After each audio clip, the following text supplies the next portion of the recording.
Unser Thema, wir haben es schon gehört, ist Zoe. Und Zoe ist das griechische Wort übersetzt Leben. Aber nicht nur Leben allgemein, ganz spezifisch das Leben Gottes. Unser Hauptschriftsteller und einer der wichtigen Punkte, warum Jesus kam, ist in Johannes Kapitel 10, Vers 10. Der Dieb, sagt er, kommt nur, um zu stehlen, zu töten und zu verderben. Ich bin gekommen, damit sie leben. Und hier das griechische Wort ist Zoe. Leben, wie Gott es auslebt. Wie Jesus uns lehrte zu beten. Wie es ist im Himmel, so auf Erden. Es sollte in deinem und meinem Leben beginnen. Himmlisches Leben, göttliches Leben. Ich bin gekommen, damit sie Leben haben und dieses Leben im Überfluss. Na, wir kommen zurück zu dieses Wort Überfluss ein bisschen später heute. Unbegrenzt, grenzenlos. Überleg mal, grenzenloses Leben. Oh, ich wünschte mir, ich könnte wissen, was der Wille der Herr sei. Well, that's it. Dass du überfließendes, grenzenloses Leben in alle seine Zügen, in alle seine Aspekte, in alle seine Facetten, dass du Leben erfährst. Deswegen ist Jesus gekommen. Er gibt dir alles zum Genießen. Und er ist gekommen, um uns Leben zu geben. Well, wir haben vor 3 Wochen, das ist die 3. Woche, so für zwei Sonntage, wir haben gesagt, es gibt 3 Hauptworte, übersetzt Leben aus dem Griechischen in dem Neuen Testament. Das eine ist Bios, das natürliche, dauerhaftes Leben hier auf die Erde. Von dieses griechische Wurzelwort, wir bekommen das Wort Biologie. Es gibt Psyche, übersetzt der Seele. Das heißt, wo unsere Persönlichkeit wird geformt, wo unsere Entscheidungen und Gefühle wird irgendwie verarbeitet, unsere Wahrnehmung.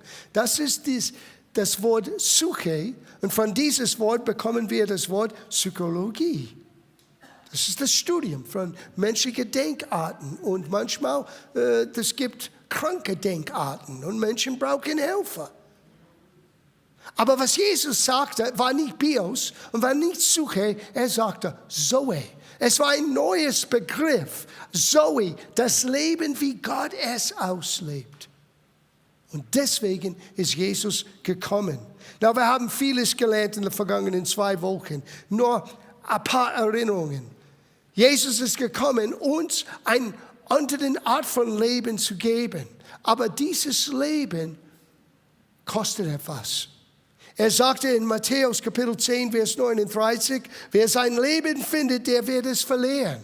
So, in anderen Worten, wenn du klammerst an diesen zeitlichen, natürlichen, biosbezogen, sogar psyche-bezogenes Leben, du wirst es schließlich dort verlieren. Aber wer sein Leben verliert, um meinetwillen, der wird es finden. In anderen Worten, es gibt ein Leben, ein hohes Leben zu finden in Jesus. Eine andere Art vom Leben, einen anderen Lebensstil, eine andere Qualität im Leben. So wenn du sagst, ich bin nicht ganz glücklich, wie mein Leben bisher verlaufen ist. Well, du bist am richtigen Ort. Du kannst beginnen, eine neue Qualität vom Leben auszuleben. Aber dieses Leben beginnt, wenn du bereit bist, deine Sturheit, dein eigener Wille, dein ich-bezogenen Leben zu verlieren, abzugeben und wahres Leben in Christus zu erlangen. Ist nur in ihm zu finden. Diese Woche aber, wir haben etwas Neues anzuschauen. Zuerst müssen wir zurückgreifen, bevor Adams Hochverrat, bevor das alles so verdorrt und verändert worden war, wo der Feind, der Teufel, einen Platz bekommen hat. Ursprünglich hat Gott Adam in sein Ebenbild geschaffen. Der 8. Psalm sagt in Vers 6, und ich lese das aus der Hoffnung für alle Übersetzungen. Du hast ihn zur Krone der Schöpfung erhoben und ihn mit hoher Würde bekleidet, nur du stehst über ihm. Du bist die Krönung von der Schöpfung. Na, das kommt in Zuge von das, was David sagte. Er ist der Schreiber von diesem Psalm. Er sagte, wenn ich die Himmel und die Sterne und alles betrachte, was sind wir Menschen im Licht von all das, was wir sehen, die Berge und die Flüsse und all das. Wir können sehr überflüssig vorkommen. Und dann, Gott gibt ihm die Antwort. Und es war nicht nur für ihn, es ist für uns heute in 2019. Du bist die Krönung der Schöpfung Gottes. Aber Adam hat sich entschieden, nicht sein Leben abzugeben, sein Wille abzugeben. Nein, er wollte wie Gott sein. Er war schon wie Gott und wusste das nicht. Hat die Tür geöffnet und jetzt die ganze Welt liegt in Dunkelheit, sagt das Neue Testament. Aber du bist nicht mehr von dieser Welt. Wenn Jesus dein Herr ist, du bist in dieser Welt, aber nicht mehr von dieser Welt. Du kannst anders leben. Du kannst Frieden haben, wenn alle anderen sind in ein Chaos. Du kannst Versorgung erleben, wenn alle anderen haben Mangel. Du kannst Gesundheit erfahren, wenn alle anderen während der Grippe holen. Die Entscheidung liegt bei uns. Aber das kommt nicht zu uns automatisch in der Fülle. Das Potenzial für Zoe, Leben, ist in jeder Gläubiger. Ob er das auslebt oder nicht, ist entscheidend, was er tut. Ja, und das ist mein Thema heute Morgen mit das Wort Gottes. Da ist der Schlüssel. Das ist ein Schlüssel, die noch eine Tür öffnet, damit wir hineintreten dürfen in eine andere Art von Leben. Nur Christ zu sein, ist nicht ausreichend allein, dieses Leben in der Fülle auszuleben. Das ist die Tür, das ist die Öffnung. Aber ich sage euch, ihn zu kennen, sein Wort ernst zu nehmen, sein Wort aufzunehmen, wird unser Lebensstil verändern. Und das kann unser Leben völlig anders machen. Es heißt, lasst uns das anschauen, ich habe das zweimal erwähnt. Einmal in die erste Woche, einmal in die zweite Woche. Wir lesen das. 1. Korintherbrief 15, Vers 45. Wo es heißt, der erste Mensch, Adam, wurde zu einer lebendigen Seele. Er wurde zu einer lebendigen Seele. Er ist nicht so geschaffen. Es ist interessant, wie das hier zum Ausdruck gebracht ist. Er ist nicht so geschaffen. Er ist geschaffen in Gottes Ebenbild. Aber er wurde zu einer lebendigen, machenden Seele. Etwas psychisch und biologisch, was mit weiter Fortpflanzung geschehen kann. Aber hier, der letzte Adam, und das ist Jesus, er ist zu einem lebendig machenden Geister. Durch sein Opfer am Kreuz, er hat die Fähigkeit, uns völlig zu verwandeln von innen heraus. Uns ein neues Herz, einen neuen Geist zu geben, damit wir beginnen können, Zoe auszuleben. Now, wenn du beginnst, das zu sehen, du kannst es nicht mehr übersehen, vom Anfang bis zum Ende in Gottes Wort. Zoe leben ist der Grund, warum Jesus für uns kam. So, wir müssen ein neues Bild, Selbstbild entwickeln. Wer bin ich jetzt? Wer bin ich jetzt? Ich war einmal so, aber ich bin nicht mehr so. Weil jetzt bin ich in den letzten Adam. Oder wie es heißt in 1. Korintherbrief, der nächste Satz in Kapitel 15, ich bin in den zweiten Mensch. Ich bin geboren in dieser Welt. Psyche und Bios zusammen, meine Seele, mein Leib. Durch den ersten Adam. Aber dann ist das Wort Gottes zu mir gekommen. Dann ist das Evangelium gekommen. Und als ich das hörte und aufnahm, ist etwas Neues in mir hineingekommen. Zoe. Zoe. Und dieses letzte Adam hat mir einen lebendigen Geist gegeben. Ein Geist, der lebendig ist vor Gott. Und jetzt bin ich nicht mehr dasselbe. Ein alter Vers, die meisten von euch kennt, aber ich lese es trotzdem, lesen wir jetzt. 2. Korintherbrief, Kapitel 5, Vers 17. Aber der Tiefgang von dieser Aussage hört nie auf, uns neue Facetten zu zeigen. Es ist wie ein Zwiebel, dieser Vers. Einen Schicht nach dem anderen. Du gehst tiefer und tiefer und tiefer hinein. Wo es heißt, ist jemand in Christus? Sieh, du bist entweder in Christus oder nicht in Christus. Du bist entweder in den ersten Adam oder den letzten Adam. Es gibt keinen, ich bin nur ein guter Mensch. Das mag sein, aber das reicht nicht aus. Innerlich, du bist immer noch von Gott getrennt. Das ist unser Zustand wegen Adams Übertretung. Ist jemand in Christus, so ist er eine neue Kreatur. Das Alte ist vergangen. Sieh, das Alte ist weg. Wir werden älter, aber das Alte ist vergangen. Der alte Lebensstil, die alten Gewohnheiten, die können ein Ende haben, wenn du beginnst zu begreifen, was Jesus dir gegeben hat. Zoe, Leben. Das Alte ist vergangen. Und dann das nächste Wort, siehe. Ich sage das so, das Wort siehe bedeutet, mach deine Augen auf und schau.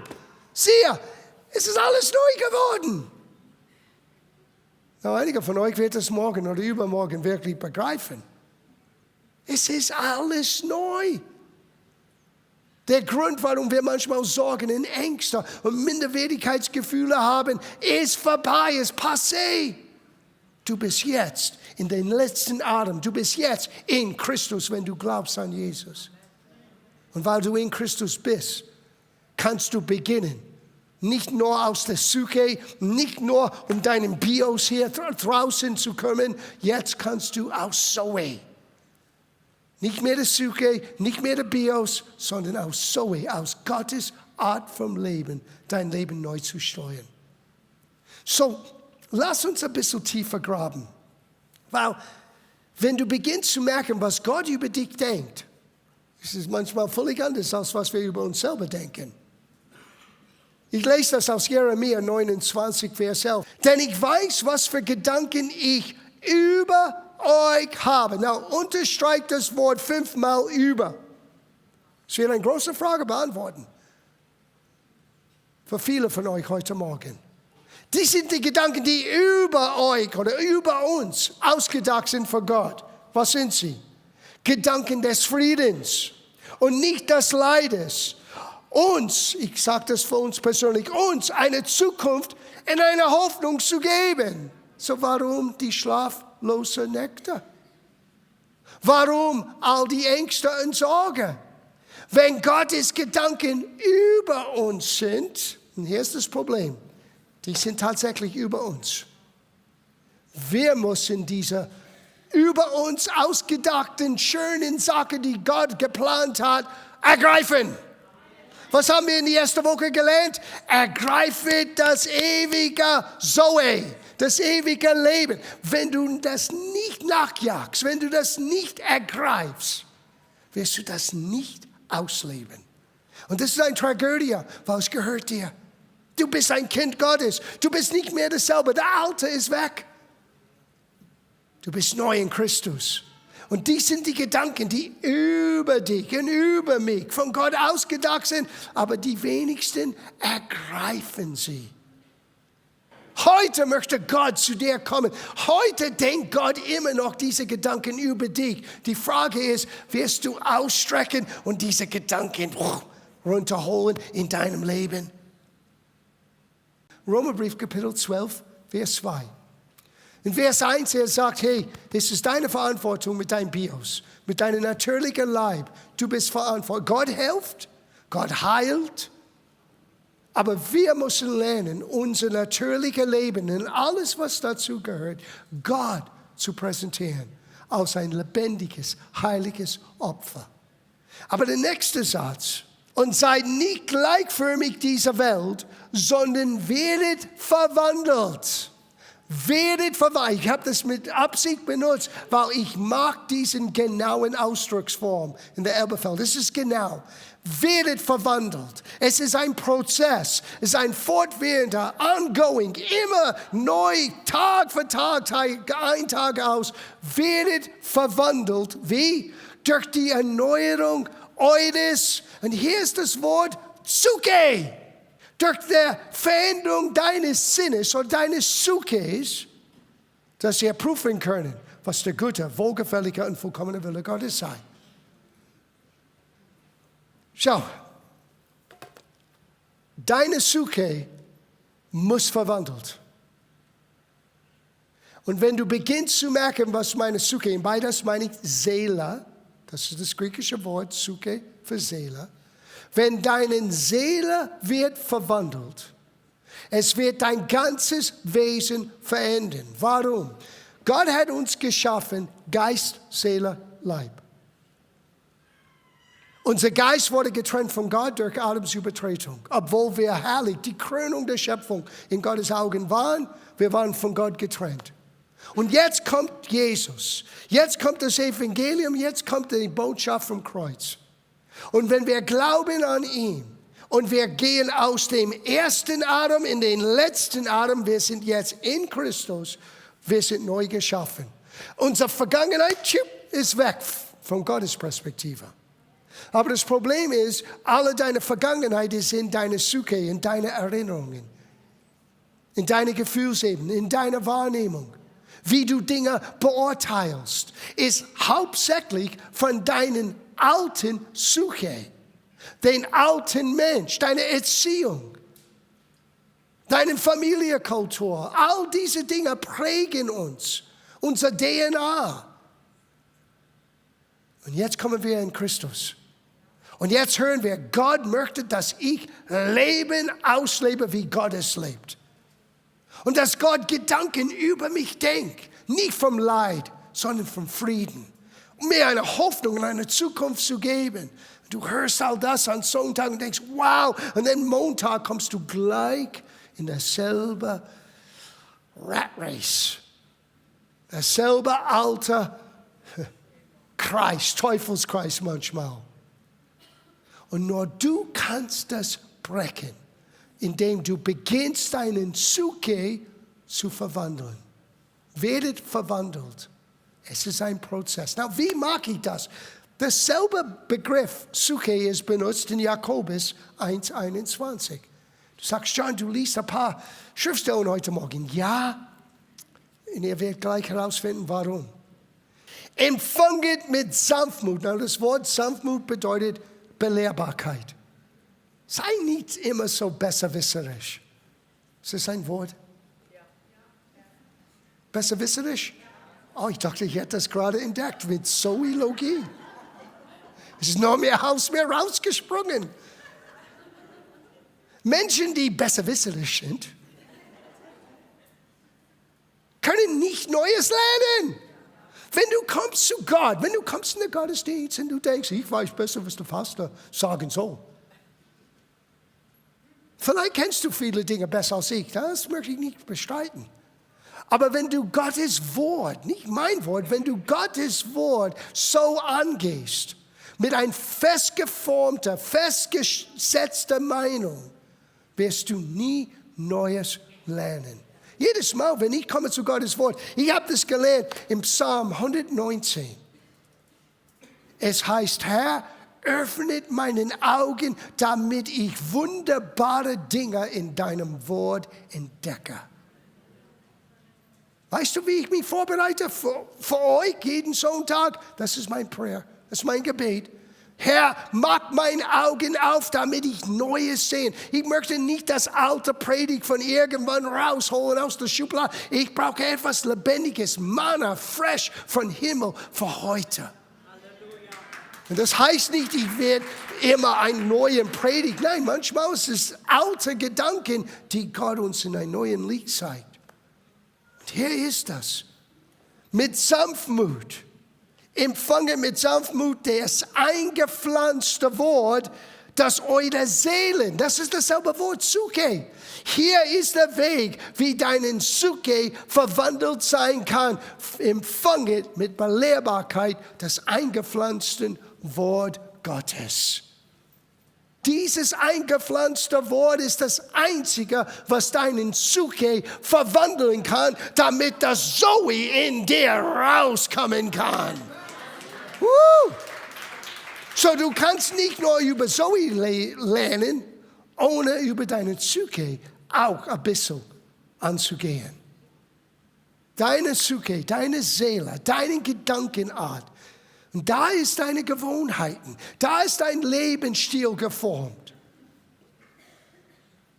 Kann nur dir helfen, wenn es verwandelt wird, wenn es neu geformt wird. Was heißt Jakobus hier? Er sagte, es ist fähig, deine Seele zu retten. Das Wort retten hier ist sozo in der griechischen Urtext. S-O-Z-O, sozo. Es bedeutet befreit, geheilt, beschützt, versorgt. All das ist in das Wort Rettung. Und all das ist uns zugänglich. Das ist diese Gedanken, die über uns sind von Gott, die wir hochgreifen müssen und runterholen müssen. Wow.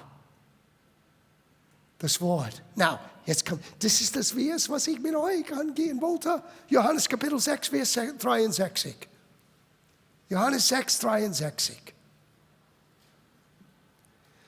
Jesus sagte, der Geist ist es, der lebendig macht. Das Fleisch nutzt gar nichts. Nur über das Bios. Und, kann ich ehrlich sein mit euch? Die meisten Christen leben hauptsächlich für ihr Bios. Ihre moralische Überzeugung, wie sie und alle anderen leben müssen. Ihre Gesetzlichkeit. Ihre Gott in eine Box, Gott in eine Schachtel zu stecken, Art vom Leben. Und Jesus sagte, der Fleisch, all deine natürlichen Bemühungen ist nichts. Ist gar nichts. Nur der Geist, nur den Geist Gottes, nur das, was Gott geben kann, wirklich bedeutet etwas. Und hört das nächste Satz an. Die Worte, die ich zu euch geredet habe, sind Geist und sind Zoe. Nicht nur Leben, die sind Zoe. Sieh, das Buch ist Zoe. Hier ist die Quelle. Hier ist die Quelle. Es heißt hier die Heilige Schrift. Es heißt in Timotheusbrief, jedes Wort ist von Gott eingehaucht. Das ist nur ein altes Buch. No. Es ist ein Buch, was Gott beschützt hat, bewahrt hat. Über die Jahrtausende. Er hat das durch Menschen geschrieben, damit Menschen es verstehen können. Aber er hat das so menschlich geschrieben, damit wir das auch begreifen können. Und er hauchte sein Leben hinein und er sagte, all deine Bemühungen, dich zu verbessern, dein Leben besser zu machen, etwas Schönes zu gestalten, ist nicht der Rede wert. Es ist nur der Geist, was zählt. Und der Geist ist unzugänglich durch sein Wort, weil sein Wort ist Geist und es ist Zoe. Wow. Ich sag dir, wenn du beginnst, das zu begreifen, vielleicht am Mittwoch, du wirst sagen, where is my Bible? Wo ist meine Bibel? Muss ich neu greifen? Weil diese Gedanken sind alle über mich. Aber ich möchte sie ausleben. Ich bin nicht zufrieden, indem ich das nur höre. Ich möchte das auskosten. Und Gott möchte es auch. Aber ich weiß, einiges muss sich verändern. Meine alte Suche, mein alter Lebensstil, mein alter Gedankengut, meine alten Wege, Dinge zu tun, faul zu sein, der Glotze anzuschauen, statt zum Gebet zu kommen. Zum Beispiel, fühlt sich jemand angesprochen? Ich hoffe es. Habe ich mit Absicht gesagt?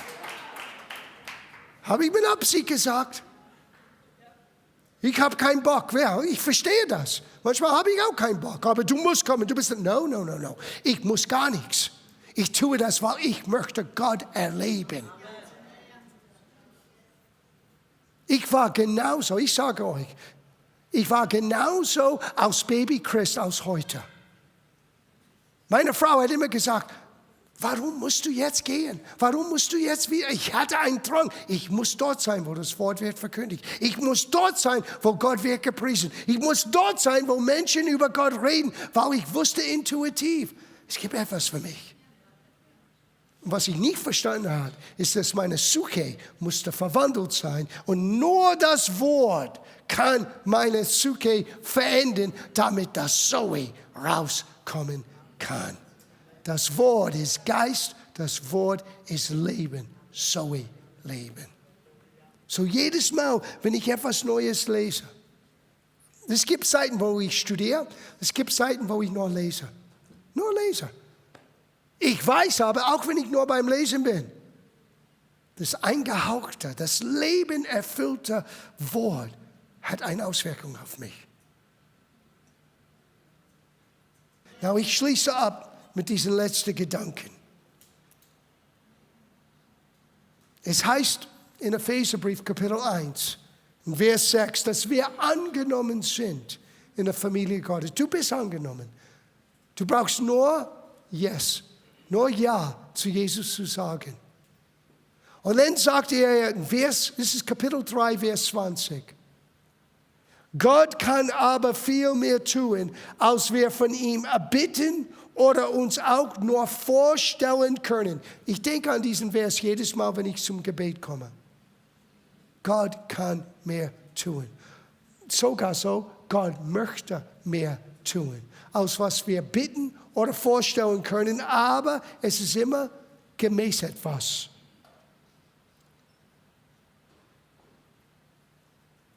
Gemäß das, was in uns am Wirken ist. Gott kann, Gott möchte, aber die Frage ist, was ist am Wirken in uns? Und dieses Wort hier, dass Gott kann mehr tun, ich habe euch gesagt, Leben in Überfluss, that's the same word. Es ist dasselbe Wort, selber Begriff in der griechischen Text. Ich bin gekommen, damit sie Leben haben. Leben in Übermaß, Überfluss. Gott ist fähig, Überfluss, mehr zu tun, als was du erbitten oder ausdenken kannst. What's the problem? Aber es ist gemäß das, was in uns am Wirken ist, sagt der starke Übersetzung. Was ist am Wirken? Sieh, deswegen ist dein Psyche, deine Seele, deine Gewohnheiten, deine Gedenkenzüge, deine Beurteilungen so wichtig. Obwohl du das rechtmäßige Erbe bist zu ewiges Leben, zu Zoe-Leben. Und obwohl diese Gedanken von Gott über dich sind, wenn du es nicht durchblickst, wenn du nicht mit Absicht ergreifst, das ewige Leben, du lebst weiterhin in dein alter Psyche-Lebensstil. Lass deinen Psyche verwandelt werden. Lass deine Seele, lass deine Gedanken erneuern, weil das Wort ist Geist und es ist Zoe.